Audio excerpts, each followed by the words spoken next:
వరంగల్, ఖమ్మం, నల్గొండ శాసనసభ మండలి జరగనున్న ఎన్నికలకు పట్టభద్రులకు ఓటు హక్కు నమోదు చేసుకోవాలని భద్రాద్రి జిల్లా కలెక్టర్ ప్రియాంక ఆలా కోరారు.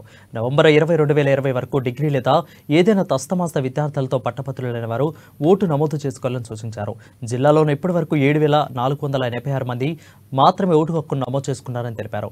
ఓటు హక్కు నమోదుకు ఫామ్ 18 ద్వారా అన్ని తహసీల్దార్ కార్యాలయాల్లోనూ, కొత్తగూడెం, భద్రాచలం ఆర్టీఓ కార్యాలయాల్లోనూ దరఖాస్తులు స్వీకరిస్తారని కలెక్టర్ ప్రియాంక ఆలా పేర్కొన్నారు.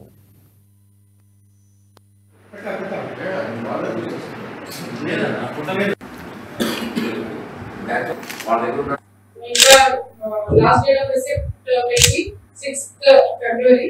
Draft application will be on 24th February. And final publication will be in the month of April. 4th April the final publication will be. So either into draft application person 6th February application receive చేసుకుంటాం. మళ్ళీ in the month of February to March మాత్రం మళ్ళీ dates and publication మళ్ళీ కూడా పెట్టుకోవచ్చు. మరి ఇప్పుడు వరకు మనకి చాలా తక్కువ అప్లికేషన్స్ రిసీవ్ చేసుకున్నాం. అదే ఇదే ఎలక్షన్ కి ప్రీవియస్ గ్రాడ్యుయేట్ ఎలక్షన్ లో మొత్తం డిస్ట్రిక్ట్ లో చూసుకుంటే మనకి అప్పుడు క్లోజ్ టు 42,000